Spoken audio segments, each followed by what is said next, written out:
الحمد لله رب العالمين وصلى الله على نبينا محمد وعلى آله وأصحابه أجمعين أما بعد اللهم رب اشرح لي صدري ويسر لي أمري واحلل عقدة من لساني يفقه قولي سبحانك لا علم لنا إلا ما علمتنا إنك أنت العليم الحكيم اللهم رب زدنا علما نافعا وعملا متقبلا ورزقا حلالا طيبا പ്രിയമുള്ള സഹോദരന്മാരെ, നമ്മൾ ഇന്ന് പഠിക്കുന്ന ഒരു ഹദീസ് വളരെ ജാഗ്രതയോടുകൂടി വിശ്വാസികൾ നോക്കിക്കാണേണ്ട, അവരുടെ നിത്യജീവിതത്തിൽ സൂക്ഷിക്കേണ്ട ഒരു ഹദീസാണ്.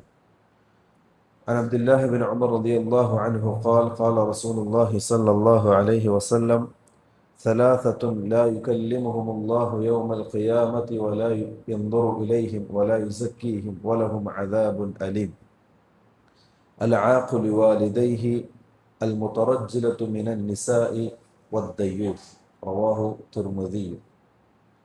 വ്യത്യസ്ത റിപ്പോർട്ടുകളിൽ വന്നിട്ടുള്ളതായ അബ്ദുല്ലാഹി ബിൻ ഉമർ റളിയല്ലാഹു അൻഹുവിൽ നിന്ന് റിപ്പോർട്ട് ചെയ്യുന്ന സഹീഹായ ഹദീസാണ് ഓതി കേൾപ്പിച്ചത്. ഈ ഹദീസ് റസൂലുള്ളാഹി സ്വല്ലല്ലാഹു അലൈഹി വസല്ലം 3 സ്വഭാവമുള്ള ആൾക്കാരിൽ നിന്ന് നമുക്ക് താക്കീത് നൽകുകയാണ്. റസൂൽ പറഞ്ഞത് 3 വിഭാഗം ആൾക്കാരുണ്ട്. ആ 3 വിഭാഗം ആൾക്കാര് നാളെ പരലോകത്ത് അല്ലാഹു സുബ്ഹാനഹു വ തആല അവരിലേക്ക് നോക്കുകയില്ല, അവരുടെ പാപങ്ങൾ പുറത്തു കൊടുക്കുകയില്ല, അതേപോലെ അവരോട് കാരുണ്യം കാണിക്കുകയും ഇല്ല. അതുമാത്രമല്ല, നരകത്തിൽ അതിഭയങ്കരമായ ശിക്ഷ അള്ളാഹു അവർക്ക് വേണ്ടി ഒരുക്കി വെച്ചിട്ടും ഉണ്ട്. ഈ 4 കാര്യങ്ങൾ റസൂലുള്ളാഹി സ്വല്ലല്ലാഹു അലൈഹി വസല്ലം എടുത്തു പറഞ്ഞു. വേറെ ചില റിപ്പോർട്ടുകളിൽ കാണാം, റസൂലുള്ളാഹി സ്വല്ലല്ലാഹു അലൈഹി വസല്ലം അള്ളാഹു നോക്കൂല എന്ന് പറയുന്നതിൻ്റെ ഉദ്ദേശം, അള്ളാഹു ഒരടിമയിലേക്ക് നോക്കിയാൽ ആ അടിമയോട് കരുണ കാണിക്കും. അത് അള്ളാഹു അടിമയോട് കാണിക്കുന്ന ഒരു ഫضലാണ്. പക്ഷെ ഈ വിഭാഗത്തിന് അള്ളാഹു തിരിഞ്ഞു നോക്കൂല. പരലോകത്ത് ആരും ഉണ്ടാവില്ല നോക്കാൻ. അഥവാ നോക്കിയാൽ തന്നെ അവരോട് ഒരു കാരുണ്യം കാണിക്കൂല്ല, അവർ പാപങ്ങൾ പുറത്തു കൊടുക്കൂല്ല. നരകത്തിൽ വമ്പിച്ച ശിക്ഷ അവർക്ക് ഒരുക്കി വെച്ചിട്ടും ഉണ്ടാവും. എന്നിട്ട് 3 വിഭാഗമാണ് റസൂലുള്ളാഹി സ്വല്ലല്ലാഹു അലൈഹി വസല്ലം ഈ ഹദീസിൽ ഉൾപ്പെടുത്തിയത്. അതിലൊന്ന്, റസൂലുള്ളാഹി സ്വല്ലല്ലാഹു അലൈഹി വസല്ലം തങ്ങൾ പറഞ്ഞു, അൽ ആഖു ലിവാലിദൈഹി, മാതാപിതാക്കളെ ഉപദ്രവിക്കുന്നവൻ, വേദനിപ്പിക്കുന്നവൻ, പ്രയാസപ്പെടുത്തുന്നവൻ എന്നാണ് ഒന്നാമത്തത്. ഇപ്പൊ പരിശുദ്ധ റമളാനിന്റെ പകുതി ഏകദേശം നമ്മളിൽ നിന്ന് വിട പറഞ്ഞു. യഥാർത്ഥത്തിൽ ഈ ദിവസങ്ങളിൽ മാതാപിതാക്കളെ വേദനിപ്പിക്കുന്നവൻ, അതൊരു വാക്കുകൊണ്ടാകാം അല്ലെങ്കിൽ മാനസികമായി കൊണ്ടാകാം, എന്തെങ്കിലും രൂപത്തിൽ മാതാപിതാക്കളെ പ്രയാസപ്പെടുത്തുന്നവനാണെങ്കിൽ, പ്രിയമുള്ളവരെ, നമ്മൾ നോറ്റ നോമ്പ് കൊണ്ടൊന്നും ഒരു പ്രയോജനവും നമുക്കില്ല. കാരണം റസൂലുള്ളാഹി സ്വല്ലല്ലാഹു അലൈഹി വസല്ലം തങ്ങൾ പറഞ്ഞത്, മാതാപിതാക്കളുടെ തൃപ്തിയിലാണ് അള്ളാഹുവിന്റെ തൃപ്തി.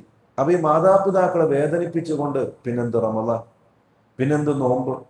അപ്പൊ ഈ മാതാപിതാക്കളെ നമ്മൾ ഒരു നോട്ടം കൊണ്ട് പോലും അവരുടെ മനസ്സിന് പ്രയാസമുണ്ടാക്കാൻ പാടില്ല.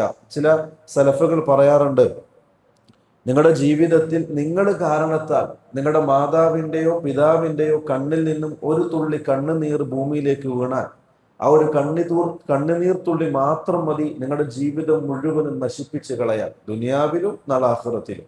അതാണ് ഈ മാതാപിതാക്കൾ ഉപദ്രവിക്കുന്നതിന്റെ പ്രത്യേകത. ദുനിയാവും ഇല്ല, ആഖിറവും ഇല്ല. ഖസറ ദുനിയ വൽ ആഖിറ, രണ്ടും നഷ്ടത്തിലും ഖേദത്തിലുമാണ്. നമ്മൾ ഒരുപാട് ക്ലാസ്സുകളിലൊക്കെ പറയുകയും നിങ്ങൾ കേട്ടതും മാതാപിതാക്കളെ സംബന്ധിച്ച്. അതുകൊണ്ട് തന്നെ ജീവിതത്തിൽ മാതാപിതാക്കൾ എന്ന അമൂല്യമായ സമ്പത്ത് നമുക്ക് കിട്ടിയിട്ടുണ്ടെങ്കിൽ അതിനോടുള്ള പ്രതിബദ്ധത നമ്മൾ പുലർത്തണം. അവരോടുള്ള ഹക്കുകൾ പൂർത്തീകരിക്കണം. അവരോടുള്ള ബാധ്യതകൾ നമ്മൾ നിറവേറ്റണം. കഴിവിന്റെ പരമാവധി അവരെ പരിഗണിക്കുകയും സ്നേഹിക്കുകയും ബഹുമാനിക്കുകയും ചെയ്യണം. അത് നമ്മുടെ ഈമാനിന്റെ ഭാഗം കൂടി ആണ്. അല്ലാഹു സുബ്ഹാനഹു വ തആല എത്ര ഗൗരവത്തിലാണ് മാതാപിതാക്കളുടെ വിഷയം പരിശുദ്ധ ഖുർആനിൽ പഠിപ്പിച്ചു തന്നിട്ടുള്ളത്. ഇതാണ് ഒന്നാമത്തെ കാര്യം. ഈ ഇത്തരത്തിൽ മാതാപിതാക്കളെ പ്രയാസപ്പെടുത്തവന് അള്ളാഹു തിരിഞ്ഞു നോക്കൂല. രണ്ടാമത്തത്, അൽ മുതറജ്ജിലതു മിനൻ നിസാ, സ്ത്രീകളിൽ നിന്നും പുരുഷവേഷം കെട്ടുന്നവൾ. ഇത് നമ്മൾ വളരെ ഗൗരവത്തിൽ കാണേണ്ടതാണ്. ഇത് പറയേണ്ട കാരണം, ഇതാ പരിശുദ്ധ റമദാൻ പൂർത്തിയായി പെരുന്നാളോട് അടുക്കുമ്പോൾ നമ്മളെ വീട്ടിലെ സ്ത്രീകൾ വസ്ത്രം വാങ്ങാൻ പുറത്തേക്ക് ഇറങ്ങും.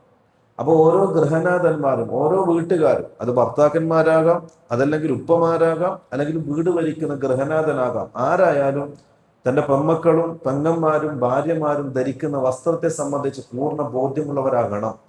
കാരണം സ്ത്രീകൾ എന്നും ഇസ്ലാമിൽ ബഹുമാനിക്കപ്പെടുകയും ആദരിക്കപ്പെടുകയും ചെയ്തിട്ടുള്ളവളാണ്. അതുകൊണ്ട് തന്നെ ലജ്ജാപൂർണമായിട്ടുള്ള അലങ്കാരമായിട്ടുള്ള വസ്ത്രമാണ് ഇസ്ലാം അവർക്ക് നിർദ്ദേശിക്കുന്നത്. എന്നാൽ ഈ ഒരു കാലഘട്ടത്തിൽ ലജ്ജയെ ഇല്ലാതാക്കി കളയുന്ന, അല്ലെങ്കിൽ സ്ത്രീയെ സ്ത്രീത്വത്തിൽ നിന്നും മാറ്റി സ്ത്രീയല്ലാത്ത രൂപത്തിലേക്ക് കൊണ്ടെത്തിക്കുന്ന വസ്ത്രരൂപമാണ് ഇന്ന് നമ്മൾ കണ്ടുകൊണ്ടിരിക്കുന്നത്. അത് പുരുഷന്മാർ വളരെ ഗൗരവത്തിൽ കാണേണ്ട വിഷയമാണ്. നിങ്ങളുടെ വീട്ടിലെ ഓരോ സ്ത്രീകളെ സംബന്ധിച്ചും നിങ്ങൾ അള്ളാഹുവിന്റെ കോടതിയിൽ ചോദ്യം ചെയ്യപ്പെടും. അപ്പൊ നിങ്ങളുടെ മക്കൾ ധരിക്കുന്ന വസ്ത്രം, നിങ്ങളുടെ ഭാര്യമാർ ധരിക്കുന്ന വസ്ത്രം, അതൊക്കെ നിങ്ങളുടെ ഇഷ്ടത്തിനും താല്പര്യത്തിനും അനുസരിച്ച് കൊണ്ടായിരിക്കണം. നിങ്ങളുടെ താല്പര്യം ഉദ്ദേശം ദീനനുസരിച്ച് കൊണ്ടായിരിക്കണം. കാരണം ഇസ്ലാം അത്ര ഗൗരവത്തിലാണ് പുരുഷ വേഷം കെട്ടുന്ന സ്ത്രീകളെ സംബന്ധിച്ച് പറഞ്ഞിട്ടുള്ളത്. വേറെ ചില റിവായത്തുകളിൽ നേരെ തിരിച്ചും കാണാം. സ്ത്രീ വേഷം കെട്ടുന്ന പുരുഷന്മാർ, അതും ഇത്തരത്തിൽ അള്ളാഹുവിന്റെ ശാപത്തിന് ഇരയായവരാണ്. പുരുഷന്റേതായ വസ്ത്രവും പുരുഷന്റേതായ രീതികളും പുരുഷന്റേതായ ചിട്ടകളുമുണ്ട്. സ്ത്രീകൾക്കും അവരുടേതായ രൂപങ്ങളും ചിട്ടകളും മര്യാദകളും ഉണ്ട്. അത് രണ്ടും രണ്ട് തന്നെയാണ്. അത് എത്ര നമ്മൾ പരിശ്രമിച്ചാലും ഒന്നാക്കാൻ നമ്മളെ കൊണ്ട് സാധിക്കൂല. കാരണം അള്ളാഹു എന്താ അറിയാം, അള്ളാഹു മനുഷ്യകുലത്തിൽ ആണിനെയും പെണ്ണിനെയും രണ്ടും വേറെ വേറെ തന്നെ ആയിട്ടാണ് സൃഷ്ടിച്ചതും അവർക്കുള്ള കാര്യങ്ങൾ ഒരുക്കി കൊടുത്തതും അവർ മറ്റുള്ള തർത്തീബാത്തുകൾ അള്ളാഹു സജ്ജീകരിച്ചതും അങ്ങനെയാണ്. അത് ഒന്നാക്കാൻ ഭൂമിലോകത്ത് ആര് വിചാരിച്ചാലും സാധിക്കൂല. അപ്പൊ അതുകൊണ്ട് തന്നെ സ്ത്രീക്ക് സ്ത്രീയുടേതായ വേഷങ്ങൾ, പുരുഷന് പുരുഷന്റേതായ വേഷങ്ങൾ, അതായിരിക്കണം നമ്മുടെ ചിട്ട. അപ്പൊ നമ്മുടെ പെമ്മക്കളും പെങ്ങന്മാരൊക്കെ പെരുന്നാൾക്ക് ഡ്രസ്സ് എടുക്കാൻ പോകുമ്പോൾ അതിലൊരു ബോധം നമുക്കുണ്ടാകണം. മൂന്നാമത്തെ കാര്യം റസൂലുള്ളാഹി സ്വല്ലല്ലാഹു അലൈഹി വസല്ലം തങ്ങൾ പറഞ്ഞു. ഈ രണ്ടാമതോട് അനുബന്ധമായ മറ്റൊരു കാര്യം റസൂലുള്ളാഹി സ്വല്ലല്ലാഹു അലൈഹി വസല്ലം തങ്ങൾ പറഞ്ഞു, അദ്ദയ്യൂസ്. ദയ്യൂസ് എന്ന് പറഞ്ഞാൽ നമ്മുടെ മലയാള നാടൻ ഭാഷയിൽ പറഞ്ഞാൽ ആണത്തമില്ലാത്തവർ. അതായത് എൻ്റെ ഭാര്യയോ എൻ്റെ പെമ്മക്കളോ എൻ്റെ പെങ്ങന്മാരോ എൻ്റെ വീട്ടിൽ എൻ്റെ കീഴിൽ ജീവിക്കുന്ന സ്ത്രീകളോ മറ്റുള്ള അന്യപുരുഷന്മാരുമായി ഇടകലരുന്നതും അവരോട് സംസാരിക്കുന്നതും കൊഞ്ചിക്കൊഴയുന്നതും ഒരു പ്രശ്നമില്ലാത്ത മനുഷ്യർ. അതിനാണ് സാധാരണ നാടൻ ഭാഷയിൽ ആണത്തമില്ലാത്തവൻ എന്ന് പറയാം. അതായത് ഗൈറത്തില്ലാത്ത മനുഷ്യൻ. എന്തുമാകാം. ഈ ആധുനിക കാലഘട്ടത്തിന്റെ താല്പര്യം അനുസരിച്ച് അതവരുടെ വ്യക്തി സ്വാതന്ത്ര്യം എന്ന നിലക്ക് എൻ്റെ പെമ്മക്കൾക്ക് ആരോടും സംസാരിക്കാം, എപ്പോഴും സംസാരിക്കാം, എവിടെ വെച്ചും സംസാരിക്കാം എന്നൊരു സംസ്കാരം അത് നമുക്ക് യോജിച്ചതല്ല. കാരണം അത് ഇസ്ലാമിനെതിരാണ്. ചില ആൾക്കാർ ഈ ആധുനിക കാലഘട്ടങ്ങൾ കണ്ടിട്ടുണ്ടാവും. ഓരോ വ്യക്തികളും അവരുടെ വീട്, അവരുടെ സ്ത്രീകള്, അവരുടെ ഭാര്യമാര്, പെമ്മക്കള്, പെങ്ങന്മാര്, അവരുടെ വീട്ടിൽ ജീവിക്കുന്ന സ്ത്രീകൾ, ഇതൊക്കെ ഓരോ വ്യക്തിയുടെയും സ്വകാര്യതയാണ്. എൻ്റെ വീട്ടിലേക്ക് ഒരാൾ വന്നാൽ എവിടെ വരെ വരാൻ പറ്റും? ഒരു അന്യപുരുഷനാണെങ്കിൽ, എൻ്റെ വീട്ടിൽ സ്ത്രീകൾ മഹറമല്ലാത്ത ഒരു അന്യപുരുഷനാണെങ്കിൽ എവിടെ വരെ അയാൾക്ക് വരാൻ പറ്റും? ആ ഇരിക്കുന്ന സ്ഥലം മാത്രം, ഗസ്റ്റുകൾ ഇരിക്കുന്ന റൂം വരെ മാത്രം. അതിൻ്റെ അപ്പുറം അവർക്ക് പ്രവേശനമില്ല. കാരണം അതെൻ്റെ സ്വകാര്യതയാണ്. അതെൻ്റെ സ്ത്രീകളുടെയും എൻ്റെ ഭാര്യമാരുടെയും സ്വകാര്യതയാണ്. അവിടെ എത്തി നോക്കാൻ ആരും അനുവദിക്കാൻ പാടില്ല. അനുവദിച്ചാൽ അയാൾക്ക് പറയുന്ന പേരാണ് ദയ്യൂസ്. മനസ്സിലാകുന്നുണ്ടാവും. അപ്പൊ നമ്മൾ വളരെ ഗൗരവത്തിൽ കാണണം. ഇത് വ്യക്തി സ്വാതന്ത്ര്യമോ അതല്ലെങ്കിൽ ആധുനിക കാലഘട്ടത്തിലെ പരിഷ്കാരമൊന്നുമല്ല. നമ്മുടെ പെമ്മക്കൾ ആരോട് സംസാരിക്കുന്നു, ആരോട് പെരുമാറുന്നു, ആരോട് കൂടെ കൂട്ടുകൂടുന്നു എന്ന് നോക്കുകയും തിരുത്തി കൊടുക്കുകയും ചെയ്യുക എന്നുള്ളത് ഓരോരുത്തരുടെയും ബാധ്യതയാണ്. അതങ്ങനെ വിട്ടാൽ അയാൾക്ക് പറയുന്ന പേരാണ് ദയ്യൂസ്. അത് നാളെ പരലോകത്ത് അള്ളാഹു തിരിഞ്ഞു നോക്കാത്ത വിഭാഗമാണ്. വേറെ ചില റിവായത്തുകളിൽ അള്ളാഹുവിന്റെ ശാപത്തിന് വരെ കാരണമാകുന്ന ഒരു സ്വഭാവമാണിത്. നിങ്ങൾ ഇന്ന് കണ്ടിട്ടുണ്ടാവും. എല്ലാവർക്കും മറ്റുള്ളവരുടെ സ്വകാര്യതയിൽ എത്തി നോക്കാൻ വലിയ താല്പര്യമായിരിക്കും. ഇത് മനുഷ്യന്റെ ഒരു പ്രകൃതിപരമായ ഒരു സ്വഭാവമാണ്. എപ്പോഴും മറ്റുള്ളവരുടെ സ്വകാര്യത അറിയാൻ ഭയങ്കര താല്പര്യമായിരിക്കും. അതുകൊണ്ടാണ് ഈ ആധുനിക കാലഘട്ടത്തിൽ ചില ബ്ലോഗർമാരൊക്കെ അവരുടെ വീട്, അവരുടെ ഭാര്യമാര്, പെമ്മക്കള് ധരിക്കുന്ന വസ്ത്രം, കഴിക്കുന്ന ഭക്ഷണം, അടുക്കളയിലെ സംസ്കാരം, ബെഡ്റൂമിൽ വരെ എങ്ങനെയാണ് കിടക്കല്, എങ്ങനെയാണ് വിരിക്കല്, ഇതൊക്കെ ബ്ലോഗ് ചെയ്ത് റെക്കോർഡ് ചെയ്ത് യൂട്യൂബിലൊക്കെ അപ്ലോഡ് ചെയ്ത് അതിന് പൈസ ഉണ്ടാക്കുകയും വരുമാനം ഉണ്ടാക്കുകയും ചെയ്യുന്നത് എന്തുകൊണ്ടാണെന്ന് അറിയോ? മനുഷ്യന്റെ വികാരത്തെ ചൂഷണം ചെയ്യാൻ. ഓരോ മനുഷ്യരും മറ്റുള്ളവരുടെ സ്വകാര്യതയിൽ എത്തി നോക്കാനും അതറിയാനും തൽപരനായിരിക്കും. അത് ചൂഷണം ചെയ്തിട്ട് ഇവർ പൈസ ഉണ്ടാക്കുക. അത് വളരെ മോശപ്പെട്ട സ്വഭാവമാണ്. നിങ്ങളുടെ ഓരോരുത്തരുടെയും സ്വകാര്യത അത് നിങ്ങളുടെ മാത്രം പ്രൈവസിയാണ്. അത് മറ്റൊരാൾക്ക് അനുവാദം കൊടുക്കാൻ പാടില്ല. അപ്പൊ നമ്മുടെ സ്ത്രീകളെ സംബന്ധിച്ചിടത്തോളം അവര് അന്യപുരുഷന്മാർ വീട്ടിലേക്ക് വന്നാൽ, ചില വീട്ടിലേക്ക് കാണാം അന്യപുരുഷന്മാർ കയറി വന്നാൽ നേരെ പോകുന്ന അടുക്കളയിലേക്കായിരിക്കും. ആ ഒരു സംസ്കാരം പാടില്ല. അത് ആണുങ്ങൾക്ക് പറഞ്ഞ പണിയല്ല. വീട്ടിലൊരാണുണ്ടെങ്കിൽ ആള് വന്നാൽ പുറത്തു നിൽക്കണം. അനുവാദം ഉണ്ടെങ്കിൽ മാത്രം സിറ്റോട്ട് കയറിയിരിക്കണം. അനുവാദം ഉണ്ടെങ്കിൽ മാത്രം ഗസ്റ്റുകൾക്ക് ഒരുക്കിയിട്ടുള്ള സ്ഥലത്ത് കയറിയിരിക്കണം. ഒരുപാട് ഹദീസുകൾ ഈ വിഷയത്തിൽ കാണാം. അത് ഒന്ന്, റസൂലുള്ളാഹി സ്വല്ലല്ലാഹു അലൈഹി വസല്ലം തങ്ങൾ പറഞ്ഞു, നിങ്ങളുടെ വീട്ടിലേക്ക് ഒരാൾ അനുവാദമില്ലാതെ എത്തി നോക്കിയാൽ അവന്റെ കണ്ണ് നിങ്ങൾ കുത്തിപ്പൊട്ടിച്ചോ, നിങ്ങൾക്ക് ശിക്ഷയില്ല, ദുനിയാവിലും ഇല്ല ആഖിറത്തിലും ഇല്ല. ഒന്ന്.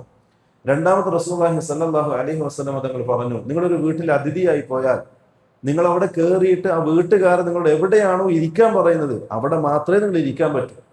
നിങ്ങളുടെ ഇഷ്ടത്തിന് പോയിരുന്നാൽ അത് പാടില്ലാത്തതാണ്. കാരണം ആ വീട്ടുകാർ നിങ്ങൾക്ക് ഒരുക്കി തരുന്ന സ്ഥലം നിങ്ങളുടെ കണ്ണിൽ നിന്നും ആ വീട്ടിലെ സ്ത്രീകളും മറ്റും സുരക്ഷിതമാകുന്ന സ്ഥലത്തായിരിക്കും അയാൾ ഇരുത്തുക. അപ്പൊ നിങ്ങൾ അവിടെ തന്നെ പോയിരിക്കണം. വേറെ അടുത്ത് പോയി ഇരുന്നിട്ട് നിങ്ങൾ ആ വീട്ടുകാരെ പ്രയാസപ്പെടുത്താൻ പാടില്ല. വേറെ വീട്ട് കാണാൻ റസൂലുള്ളാഹി സ്വല്ലല്ലാഹു അലൈഹി വസല്ലം തങ്ങൾ പറഞ്ഞു, നിങ്ങൾ അനുവാദം കൂടാതെ നിങ്ങളുടെ മാതാപിതാക്കൾ താമസിക്കുന്ന വീട്ടിലേക്ക് പോലും നിങ്ങൾ പ്രവേശിക്കാൻ പാടില്ല. അപ്പൊ ഇസ്ലാം വളരെ കർശനമായ നിർദ്ദേശമാണ് ഈ വിഷയത്തിൽ കൊടുക്കുന്നത്. ഓരോരുത്തരുടെയും വ്യക്തികളുടെ സ്വകാര്യത ഇസ്ലാം അതിൻ്റെതായ മഹത്വവും പ്രാധാന്യവും കൽപ്പിക്കുന്നുണ്ട്.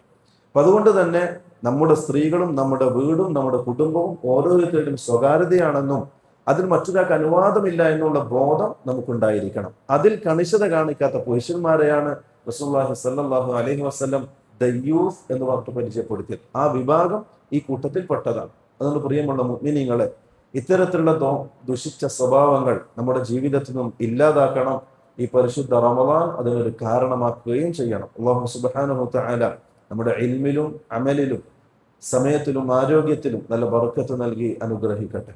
ഹാദാ വല്ലാഹു അഅലം വസല്ലല്ലാഹു അലാ നബിയിന മുഹമ്മദിൻ വഅലാ ആലിഹി വസഹ്ബിഹി വസല്ലം. അസ്സലാമു അലൈക്കും